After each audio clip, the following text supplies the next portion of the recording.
블레싱 아시아는 정말 하나님의 은혜였습니다.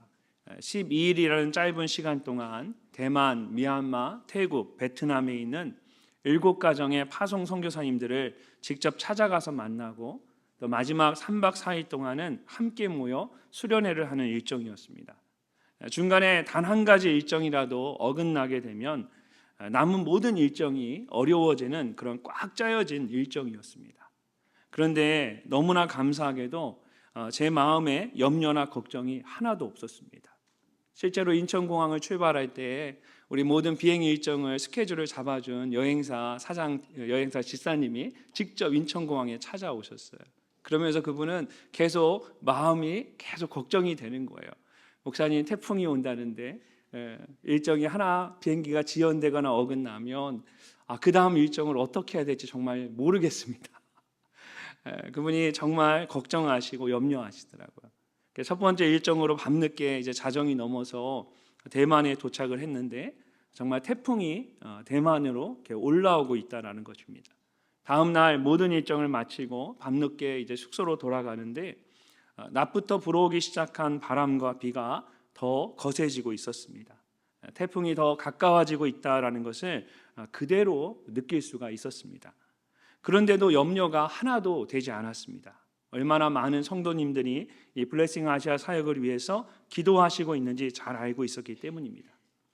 다음 날 새벽에 일찍 공항에 가기 위해서 호텔에서 나왔는데 지난밤에 그렇게 세게 불어왔던 바람이 모두 멈춰 있었습니다. 그래서 아무 문제 없이 다음 목적지인 미얀마로 떠나는 비행기를 탈 수가 있었습니다. 저는 이 모든 것이 여러분의 기도이고 또 하나님의 은혜라고 생각합니다. 여러분께서 이곳에서 한 마음으로 기도해 주셨기 때문에 12일간의 이 블레싱 아시아 사역이 처음 계획한 일정대로 모두 진행될 수 있었습니다.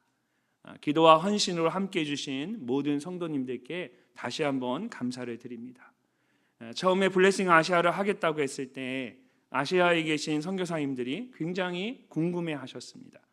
담임 목사님 4분과 해외 선교국 국장님 그리고 담당 교역자들이 함께 선교지를 방문하신다고 하는데 어떻게 준비를 해야 할지 잘 이해가 되지 않았던 것입니다.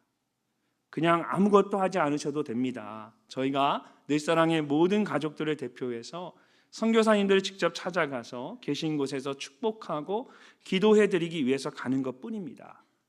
이렇게 말씀을 드렸는데도 저희가 도착하는 그 순간까지도 어떻게 해야 하는지 잘 모르셔서 고민을 많이 하고 계셨습니다. 그러나 저희가 도착해서 함께 시간을 보내며 진심으로 선교사님과 그 가족을 축복하는 것을 보시면서 그 마음에 감동을 받기 시작하셨습니다. 그 중에서도 마지막 3박 4일간의 이 수련회는 정말 압권이었습니다. 가장 먼저 이 수련회를 시작하는 예배를 드리면서 선교사님들이 모두 눈을 감았다가 뜨셨는데 그때 자녀들과 가족들이 그 앞에 짠하고 나타난 겁니다. 그 순간 눈물을 펑펑 쏟으며 기뻐하셨던 이 선교사님들의 모습이 지금도 제 눈에 선합니다. 먼저 출발해서 선교지들을 돌아봤던 늘사랑의 본진과 또 수련회를 섬기기 위해서 오신 후발대가 함께 최선을 다해서 우리 선교사님들을 섬겼습니다. 늘사랑이 얼마나 선교사님들을 사랑하고 감사하는지 전하기 위해서 최대한 넘치도록 풍성하게 하려고 했습니다. 폭포수처럼 부어지는 늘사랑의 사랑과 격려로 인해서 선교사님들의 마음이 활짝 열리면서 얼굴에는 웃음과 눈물이 떠나지를 않았습니다. 그러면서 저에게 목사님, 저희가 이렇게 받기만 해도 괜찮나요? 라고 말씀하시는 겁니다. 여러분 3년 전에 우리 선교사님 자녀들 MK를 위해서 우리가 제주도에서 MK 수련회를 했어요. 그때 참석했던 MK 선교사님 자녀들이 똑같은 질문을 저에게 또 했었어요. 그 당시에 어떤 자녀들이 저희에게 뭐라고 물었냐면 목사님, 저희가 이렇게까지 받아도 돼요?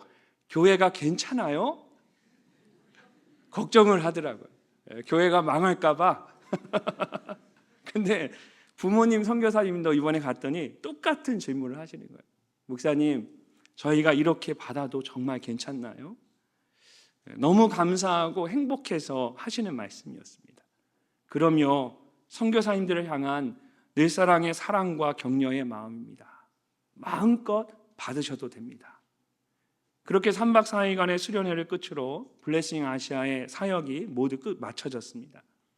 선교지에 홀로 외로이 서 있다고 생각하셨던 그 마음들이 위로와 격려를 받으시고 늘사랑과 한몸임을 깊이 느끼는 시간이었습니다. 답답하고 지쳤던 마음들이 다시 한번 새 힘을 얻고 부르심의 자리로 나아가는 은혜와 결단의 시간이었습니다. 지금도 저는 마지막 헤어질 때에 해맑게 웃던 선교사님들의 얼굴을 잊을 수가 없습니다. 특별히 가장 나이가 많은 우리 태국의 어른 선교사님인 김태민 선교사님, 30년 동안 그곳에서 사역하셨습니다. 그 김태민 선교사님이 어린아이처럼 활짝 웃으며 손을 흔들던 그 모습은 정말 잊을 수가 없습니다. 제가 미국에서 처음 목회를 하면서 여리고성과 같이 넘을 수 없을 것 같은 그런 높고 견고한 성벽을 마주한 때가 있었습니다. 지금 생각해보면 아무것도 아닌데 그때는 처음 목회를 한 때라 그것이 그렇게 힘들게 느껴졌습니다. 그래서 더 이상 목회를 할 수 없을 것 같은 생각까지 하게 되었습니다. 그때 LA에 있는 한 교회에서 초청을 받아서 커넥션이라는 목회자 수련회에 참석을 하게 되었습니다. 정말 블레싱 아시아처럼 어렵게 목회를 하는 목회자들 부부를 초청해서 그냥 마음껏 축복하고 격려하는 자리였습니다. 그래서 그 주제가 리프레시, 리차지, 리바이벌이었습니다. 마음껏 리프레시 하시고 다시 리차지 되시고 리바이벌 돼서 사역지로 목회지로 돌아가라는 뜻이었습니다. 일주일간 정말 엄청난 섬김과 사랑을 받았습니다. 그래서 매 순간 감동의 눈물과 웃음이 가득했습니다. 그렇게 다시 회복되고 힘을 얻어서 지금까지 저와 제 아내가 이렇게 목회를 할 수 있게 되었습니다. 그러면서 사람을 세우는 것이 얼마나 중요한 일인지를 알게 되었습니다. 그리고 언젠가는 저도 누군가에게 그런 사랑과 섬김을 나누고 싶었습니다. 그런데 사실 여러분 그것이 쉬운 일이 아닙니다. 교회가 해야 할 일들이 얼마나 많습니까? 그런데 사람 하나 살리겠다고 그 많은 에너지와 물질을 쏟아붓는 것이 어떻게 쉽게 이해가 되겠습니까? 이것은 예수님 때도 마찬가지였습니다. 오늘 말씀을 보면 한 여자가 매우 값진 향유를 예수님의 머리에 부었습니다. 그러자 그곳에 있던 사람들 중에 한 사람이 이렇게 말합니다. 어떤 사람이 화를 내어 서로 말하되 어찌하여 이 향유를 허비하는가? 이 향유를 300데나리온 이상에 팔아 가난한 자들에게 줄 수 있었겠도다 하며 그 여자를 책망하는지라. 사람들의 눈에는 이 여자의 행동이 엄청난 낭비처럼 보였습니다.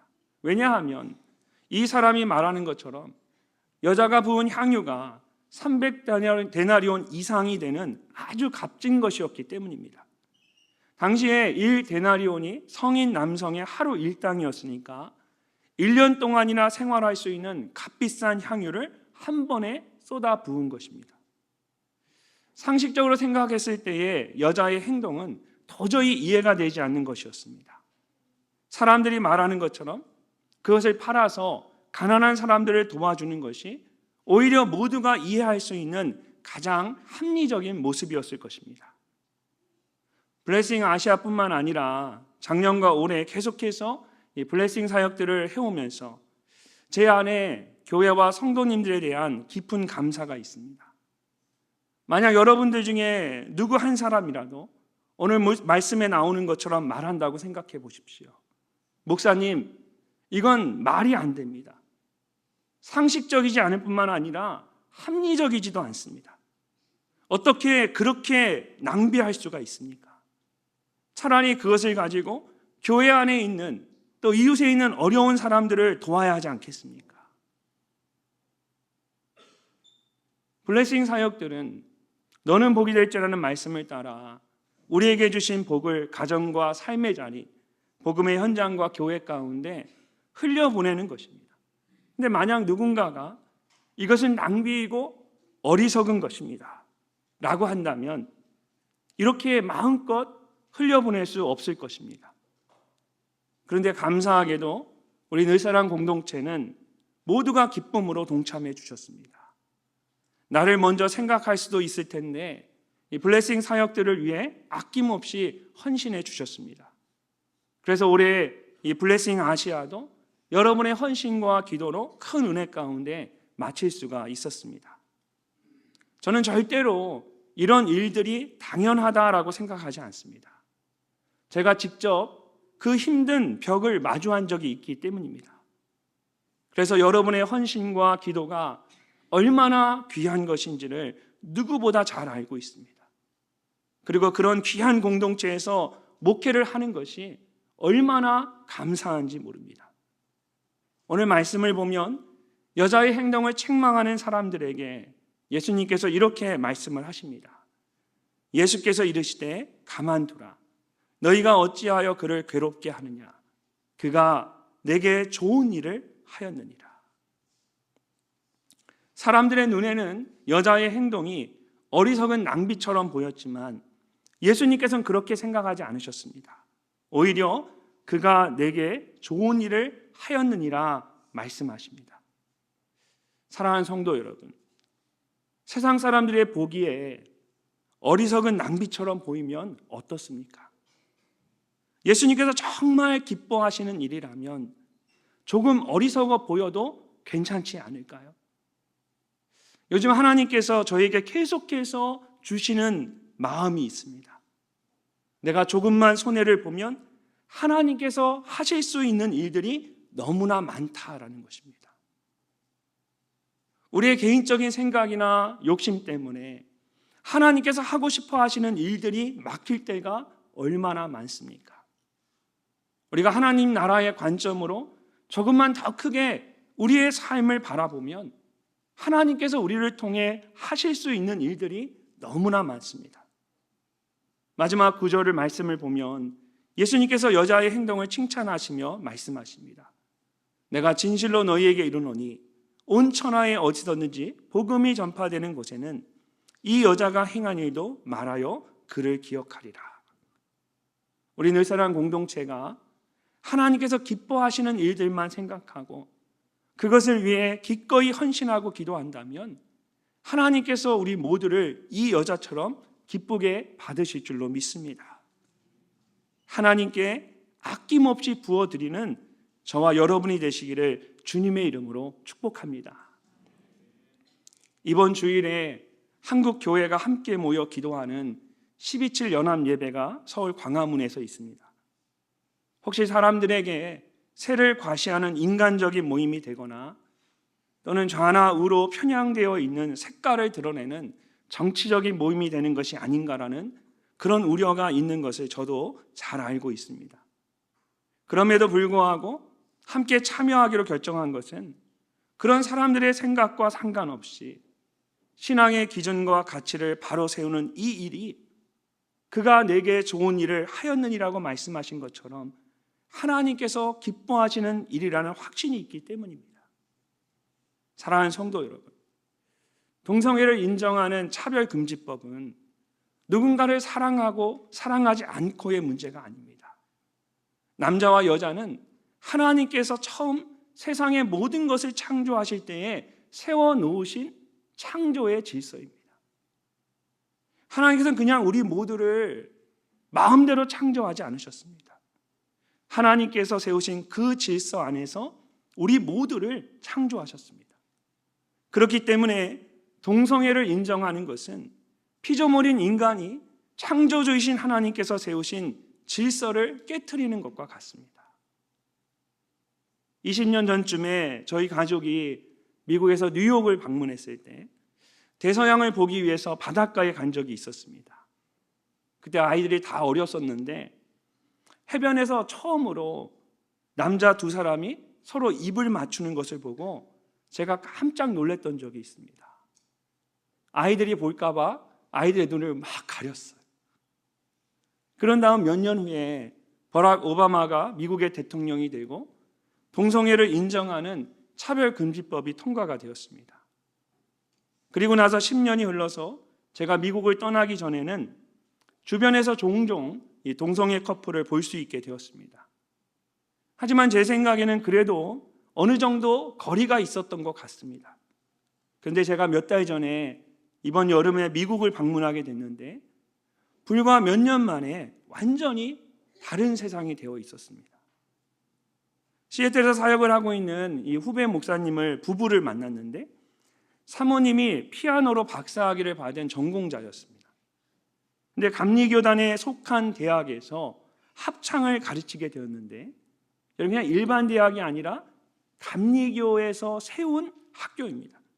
근데 그 학교에서 합창을 가르치게 되는데 교수가 되기 위해서는 26개의 성 정체성을 인정하는 서약서에 서명을 해야 했습니다.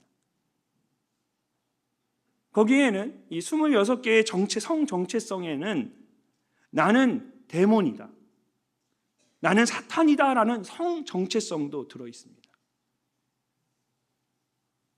그리고 합창 시간에 한 남학생이 자신은 여자라고 하면서 여성 파트에서 하겠다라고 하는 겁니다. 정말 기가 막힌 일이죠. 목소리는 분명히 남자 목소리인데 여자 파트를 하겠다고 하니까 도저히 이해가 되지 않았어요.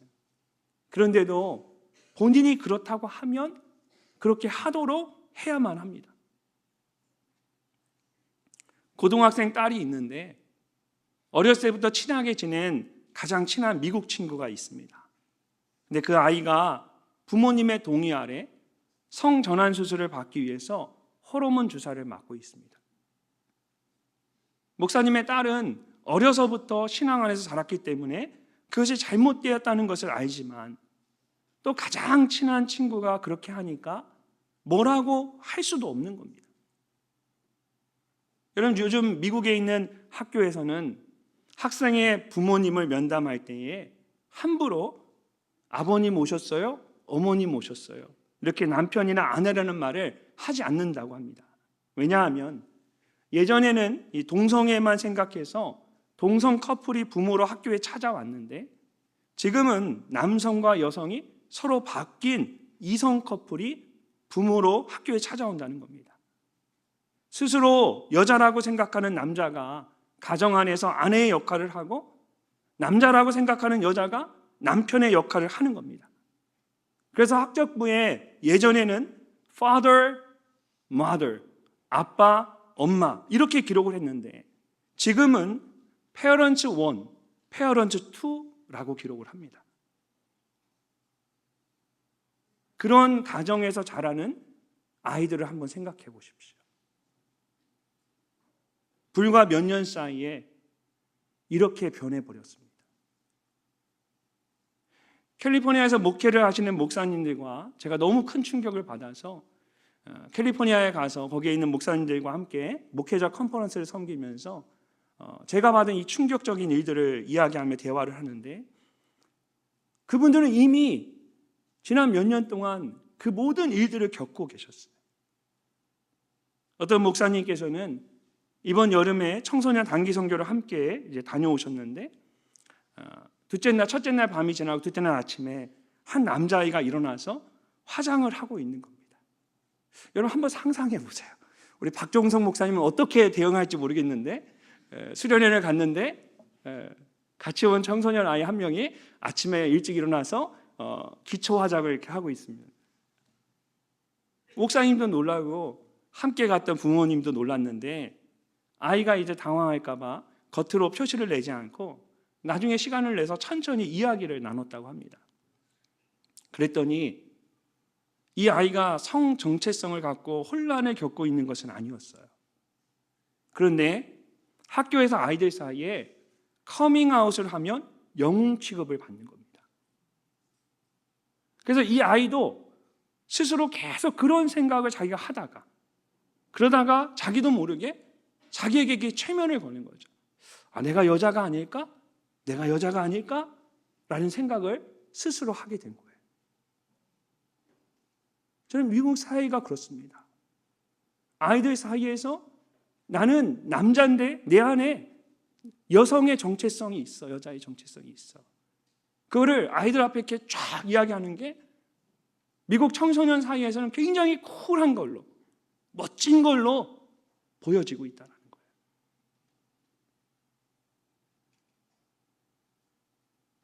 여러분, 이것이 지금 미국의 실정입니다. 그러면 한국은 괜찮을까요? 미국을 가장 잘 따라가는 곳이 한국입니다. 미국이 지금 그렇게 변했다면 한국도 곧 그렇게 변하게 될 것입니다. 사람들의 말이나 평가 때문에 그냥 가만히 있기에는 지금 상황이 너무 심각하다라는 것을 제가 말씀드리고 있는 겁니다. 교회가 함께 모이는 것을 가지고 세상 사람들이 뭐라고 이야기할까? 혹시 이 일을 가지고 정치적으로 사용하지는 않을까? 마치 예수님의 제자들 중에 사람 중에 한 명이 이 300데나리온 이상의 향유를 가지고 사람들을 먹이면 얼마나 좋겠냐 말했던 것처럼, 여러분, 사람들의 말과 보여주는 것을 고려하고 생각하기에 지금 우리의 상황이 그렇게 넉넉지 않다라는 거예요. 여러분, 지금 이 상황을 단순히 동성애의 문제로만 보시면 안 됩니다.